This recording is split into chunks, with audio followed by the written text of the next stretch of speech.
Hello everyone, welcome to my YouTube channel. আজকের ভিডিওতে তোমরা পাবে ক্লাস 6 এর সোশ্যাল সায়েন্স 15 নম্বর পাঠ অর্থনীতি এর খণ্ডসমূহ এবং বিনিময়ের মাধ্যম। সমস্ত পাঠের প্রশ্ন উত্তর খুব সহজ করে, তাই তোমরা ভিডিওটি শেষ পর্যন্ত দেখো এবং পরবর্তী ভিডিও পাওয়ার জন্য আমার চ্যানেলটি সাবস্ক্রাইব করে রাখবে। অনুশীলনী 1 নম্বরে রয়েছে নিম্নলিখিত প্রশ্নের উত্তর দাও। ক নম্বর প্রশ্ন হলো তারাপুর গ্রামের মানুষেরা কিভাবে জীবিকা নির্বাহ করে? উত্তর হলো তারাপুর গ্রামের লোকেরা প্রধানত কৃষিকাজ করে জীবিকা নির্বাহ করে। এছাড়া তারা গরু ছাগল পালন, মাছ ধরা এবং কুটির শিল্পের কাজ করে আয় করে।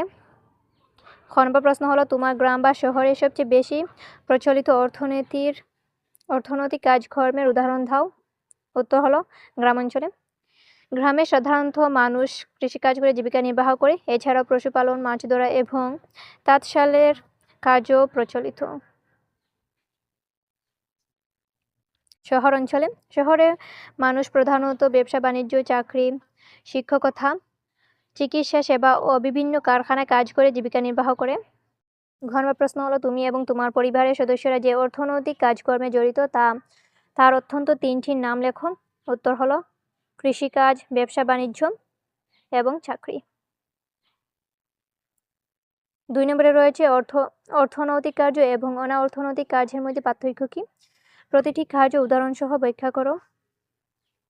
উত্তর হলো অর্থনৈতিক কার্য যে কাজ করে মানুষ টাকা উপার্জন করে তাকে অর্থনৈতিক কার্য বলে। উদাহরণ কৃষিকাজ, ব্যবসা, চাকরি। অনার্থনৈতিক কার্য যে কাজ থেকে কোনো টাকা পাওয়া যায় না তাকে অনার্থনৈতিক কার্য বলে। যে উদাহরণ পড়াশোনা, বাড়ির কাজ, অন্যকে সাহায্য করা। পার্থক্য অর্থনৈতিক কাজ থেকে আয় হয় কিন্তু অনার্থনৈতিক কাজ থেকে আয় হয় না। 3 নম্বরে রয়েছে তোমাদের নিজেদের এলাকায় প্রচলিত অনার্থনৈতিক কার্যকলাপের একটি উদাহরণ দাও। সেই কার্যকে কেন অনার্থনৈতিক কার্য হিসেবে বিবেচনা করা হয়েছে? সমাজের কল্যাণের জন্য সেই কার্য কি অবদান যোগে তা লেখো। উত্তর হলো আমাদের এলাকায় প্রচলিত একটি অনার্থনৈতিক কার্য হলো প্রতিবেশীদের সাহায্য করা। যেমন কেউ অসুস্থ হলে তাকে দেখাশোনা করা বা কোনো কাজে সাহায্য করা। এটি অনার্থনৈতিক কার্য কারণ এতে কোনো অর্থ উপার্জন করা হয় না। এই কার্য সমাজের কল্যাণে গুরুত্বপূর্ণ ভূমিকা রাখে কারণ এতে মানুষের মধ্যে ভালোবাসা, সহানুভূতি ও একতা বৃদ্ধি পায়। অনুশীলনী 2 1 নম্বরে রয়েছে নিম্নলিখিত প্রশ্নের উত্তর দাও। ক নম্বর প্রশ্ন হলো অর্থনীতির প্রধান খণ্ডগুলো কি কি? উত্তর হলো প্রাথমিক খণ্ড বা কৃষিখণ্ড, দ্বিতীয় খণ্ড বা গৌণ খণ্ড, তৃতীয় খণ্ড বা পরিষেবা খণ্ড। খ নম্বর প্রশ্ন হলো প্রাথমিক খণ্ডকে কি খণ্ড বলা হয়? উত্তর হলো কৃষিখণ্ড। ঘ নম্বর প্রশ্ন হলো অর্থনীতির তৃতীয় খণ্ডটি কি? উত্তর হলো অর্থনীতির তৃতীয় খণ্ডটি হলো সেবা খণ্ড। ঘ নম্বর প্রশ্ন হলো বিনিময় প্রথা বা বিনিময় অর্থনীতি কি? উত্তর হলো বিনিময় প্রথা বা বিনিময় অর্থনীতি হলো এমন একটি ব্যবস্থা যেখানে মানুষ টাকা ব্যবহার না করে পণ্য বা সেবা একে অপরের সঙ্গে সরাসরি বিনিময় করে। উদাহরণ দান দিয়ে কাপড় নেওয়া বা দুধের বদলে সবজি নেওয়া।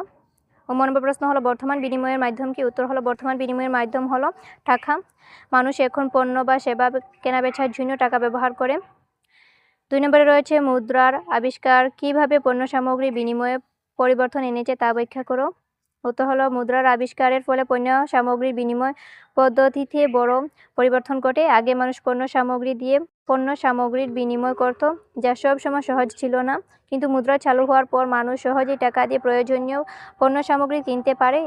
এর ফলে লেনদেন সহজ হয়, সময় বাঁচে এবং ব্যবসা বাণিজ্যের উন্নতি ঘটে। 3 নম্বরে রয়েছে প্রাথমিক, গৌণ ও পরিষেবা খণ্ডে পারস্পরিক নির্ভরশীলতা একটি উদাহরণের সাহায্যে ব্যাখ্যা করো। উত্তর হলো প্রাথমিক, গৌণ ও পরিষেবা খণ্ড একে অপরের উপর নির্ভরশীল। উদাহরণ কৃষক মাঠে ধান উৎপাদন করে, প্রাথমিক খণ্ড। সেই ধান কারখানায় নিয়ে চাল তৈরি করা হয়, গৌণ খণ্ড। এরপর চাল বাজারে পৌঁছানোর জন্য পরিবহন ও বিক্রি ব্যবস্থা করা, পরিষেবা খণ্ড। এভাবে তিনটি খণ্ড একে অপরের সাহায্যে কাজ করে এবং অর্থনীতিকে সচল রাখে। তারপরে রয়েছে ভেবে বের করো। ক নম্বর প্রশ্ন হলো কৃষি খণ্ডের সঙ্গে সম্পর্কিত সমস্যাগুলো কি কি? উত্তর হলো কৃষি খণ্ডের সঙ্গে সম্পর্কিত প্রধান সমস্যাগুলো হলো প্রাথমিক দুর্যোগ, উন্নত প্রযুক্তির অভাব, সেচের অভাব, ভালো বীজ ও সার না পাওয়া, ফসলের ন্যায্য মূল্য না পাওয়া। এই সমস্যাগুলোর কারণে কৃষকদের অনেক কষ্ট হয় এবং উৎপাদন কমে যায়। ক নম্বর প্রশ্ন হলো শহর ও গ্রামাঞ্চলের মানুষের অর্থনৈতিক কার্যকর্ম কেন ভিন্ন ভিন্ন হয়?